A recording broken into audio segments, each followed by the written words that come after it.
यो बाटो कहाँ जान्छ र खलङ्गा सल्यान यो एउटा सरापीको कालो हो रे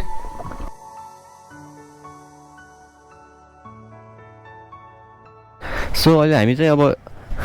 यहाँबाट चाहिँ यो सिधा अगाडि चाहिँ सल्ली बजार यताबाट चाहिँ कुपिन्डे खानेकुराहरू पाउन्न रे त्यही भएर हामी यहाँ खानेकुराहरू पानी सानी चिसो लग्न लगाएको माथि केही पनि छैन ठुलो एरिया छ होइन सो जानुपर्छ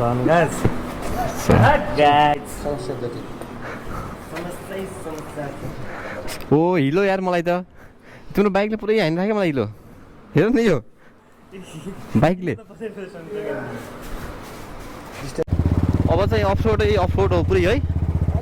बाटो चाहिँ वाइल्डली रहेछ गाइज है हामी चाहिँ अब भित्र हिँडिसक्यौँ जस हामीलाई कस्तो फिल भइरहेको छ भने चाहिँ हामी कुपिन्डे त होइन कि हामी स्वर्ग जाँदैछौँ जस्तो फिल भइरहेको त्यो बाटोको भ्यूहरूले गर्दा अफरोड अनि खेत बिचमा खोला पहाडको बिचमा यस्तो राइड गर्नुको फिलै छुट्टै छ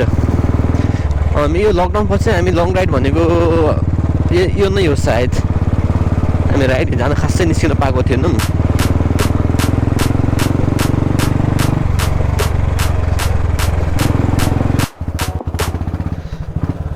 सो अहिले हाम्रो चाहिँ अफरोड सुरु भएको छ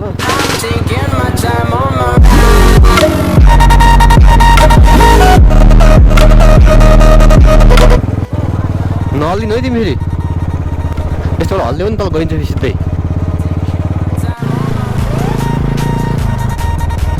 तर आएन फुर्स भइरहेको केटाहरू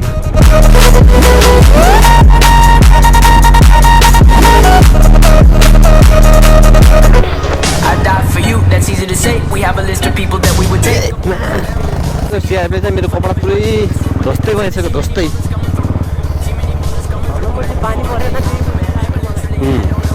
पानी परेको भयो लास्ट चिप्लिन्थ्यो बाटो चाहिँ बाटो जति सोचे जस्तो हामी जति सोचेको थियौँ त्यति अफरोड चाहिँ होइन छ कहीँ अगाडि छ कि अहिलेसम्म त्यस्तो केही पनि छैन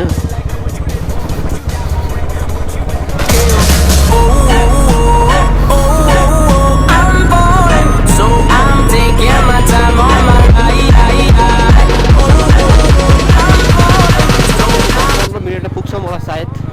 यो डाँडा पछाडि हो यो डाँडा पछाडि पछाडि यो डाँडा ट्याक्कै पछाडि रहेछ कुपिन्डे दह चाहिँ रहेछ कि के हो यो तार हो बिजुली पनि गएको छ यहाँ ए बिजुली पनि गएको रहेछ आजभोलि चाहिँ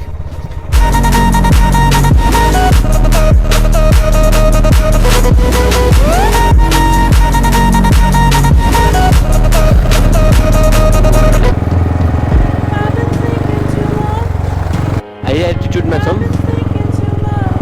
माथि चाहिँ पुरै बादल हामी त बादलको तल तल हिँडिरहेको जस्तो भइरहेछ यो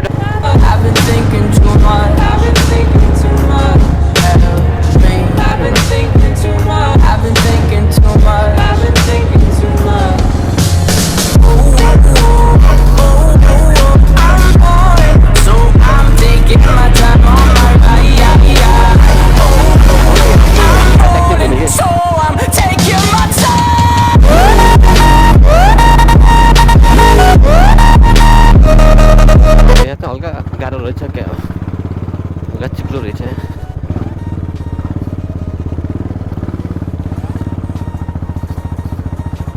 ठुलो गाडीले यहाँ ट्र्याकै बिगार्दै रहेछ बाइकको लागि सो कुपिन्डे त यहाँ तल छ अरे यहाँ हल्का भ्यू क्लियर नभएर आज देखेको छैन यताबाट चाहिँ अति नै बोबाल देखिँदो रहेछ है गाइज यताबाट गाउँ पारी गाउँ रातो माटो चिप्लो बाटो कस्तो आनन्द फिल पनि बिजाउने बित्तिकै त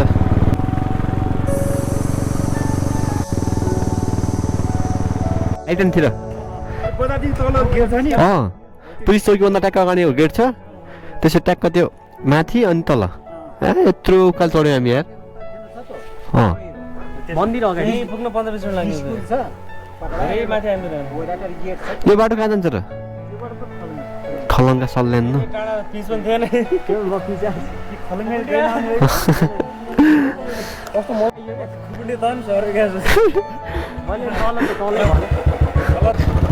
कहाँ पुगाइदिएको होला त्यत्रो उकालो चाहिँ त्यहाँ हामी चाहिँ अलिक फर्किन लागेको हामी चाहिँ कुपिन्ड दह चाहिँ तल रहेछ तर हामी चाहिँ धेरै माथि आयौँ के कम्ती त्यो 25-30 मिनट जति माथि आयौँ त्यो भएर यो बाटो चाहिँ खलङ्गा जाजरकोट खलङ्गा जाने बाटो रहेछ हामीले जानुपर्छ कुपिन्ड तल छ फेरि फिर्ता हुन लाग्यो 20 minutes later. हामी चाहिँ यता माथि गएर त्यो माथि डाँडा माथि गयौँ के त्यहाँबाट फर्किनु पर्यो हाम्रो केटाहरू त पहिला पनि आएको थियो अरे तैपनि केटाहरूले पनि बिर्सेछन् के बाटो सो बल्ल कुपिन्ड दह ताहाल प्रवेशद्वार वेलकम बल्ल गेट बन्दै रहेछ ए ताहाल देखियो लुक एट द भ्यू यही हो है गाइज हाम्रो डेस्टिनेसन भनेको आजको यही हो कुपिन्ड दह बाटो चाहिँ खासै अरूले भने जस्तो त्यस्तो नराम्रो चाहिँ रहेनछ कति हल्का गाह्रो तर त्यस्तो योभन्दा खत्तम बाटो हिँडेर होला सायद मलाई चाहिँ खासै त्यस्तो केही गाह्रो लागेन रभन्दा वाइल्ड राइड त महाबुको भयो त्यो महाबु राइड चाहिँ अति नै खत्तम थियो त्यो बाटो चाहिँ मान्छे नै नहिँड्ने बाटोमा हिँड्दै थियो हामीहरू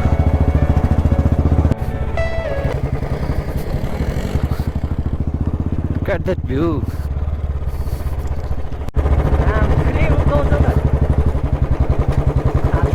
गाईको चाहिँ ऊ भाँच्चे रहेछ सिँगै भाँच्चे रहेछ सेट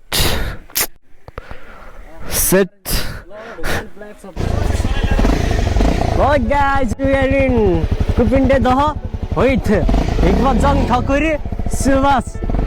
Raut अनि हाम्रो बुथ रविन्द्र छेत्री झोक्रेर बसेछन् है गाइस यसो खाजा साजा लिन आएको किन डराउनु भयो क्या कोरोनाले गर्दा नै किन डराउनु यस्ता उमा पनि धेरै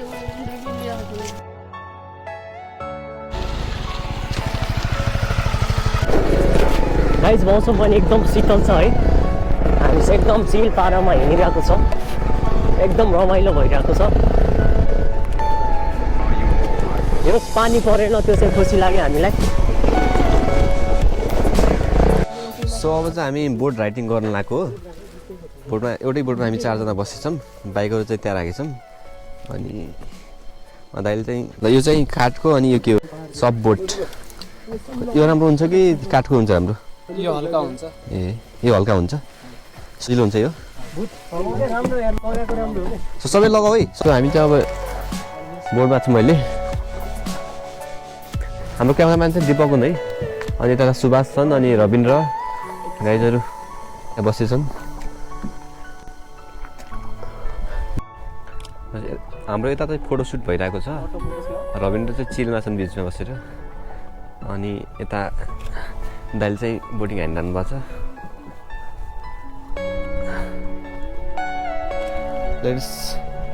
बल्ल अहिलेसम्मको हाम्रो त्यो राइड आँदा जति थकाइ भयो सब यहाँ आएर रिलिफ भएको छ सबै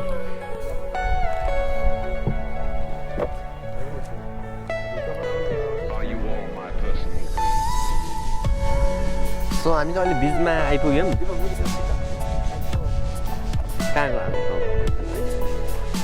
हाम्रो सुभाष राम्रो सुभाष यहाँ फोटोको लागि पोज दिइरहेको छन् एकदम करोडौँको मुस्कान यहाँ त्यसै खेर फालेछन् हाम्रो भुत चाहिँ मुस्कान देखेर जलेर 1 करोडको मुस्कान देखेर क्यामेरा फालिदिन्छु भन्दैछन् धन्य आफू पनि गएको थिएँ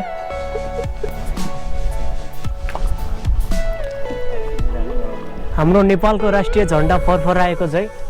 हाम्रो मन पनि यहाँ आउन पाउँदा एकदमै खुसीले फरफराएको छ दाजु 2-4 शब्द जाओस् न यो ठाउँको बारेमा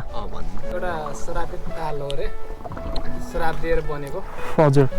भन्न त कसैले भन्छन् कुपिन्डाको आकार भएर कसैले भन्छन् कुपिन्डा कलर भएर कसैले भन्छन् मन्दिरमा कुपिन्डा चढ्ने भएर कुपिन्डा दह भनेको भनेर भन्छन् तर त्यो नभएर एउटा श्राप दिएर श्रापित ताल हो जतिखेर जसले पहिला यो ताल देख्यो त्यसले चाहिँ कुपिन्डा पानीमा माथि तैरिन्छ अनि त्यो भएको कारणले चाहिँ कुपिन्डे दह नाम राख्यो त्यही हो यहाँ मान्छेहरू कतिको आउने गर्छन् अहिले लकडाउनले गर्दाखेरि हुन्छ नत्र राम्रो मान्छे आउँछ तपाईँको कमाइहरू कस्तो हुन्छ यहाँबाट चलिरहेको छ अहिलेसम्म चलेकै छ राम्रो छ होइन गाइज यु आर इन्जोइङ है ट्याक्क आकाशको मुनि जमिनको माथि एकदम तालमा सरर माछा हिँड्ने चाहिँ हामी पनि बोटमा हिँडिरहेको छौँ। एकदमै राम्रो ठाउँ, हाम्रो ठाउँ एकदम राम्रो ठाउँ। सबैजनालाई यहाँ आउन एकचोटि अनुभव गर्न म हार्दिक निमन्त्रणा गर्दछु। सो हामी चाहिँ अब बोट घुमाउनु लाग्यो। यहाँबाट खतराले चाहिँ बोट घुमाउँदै हुन्छ। हामी केटाहरू चाहिँ आफ्नो काममा बिजी छन्। सब चिलमा छन् सबैजना।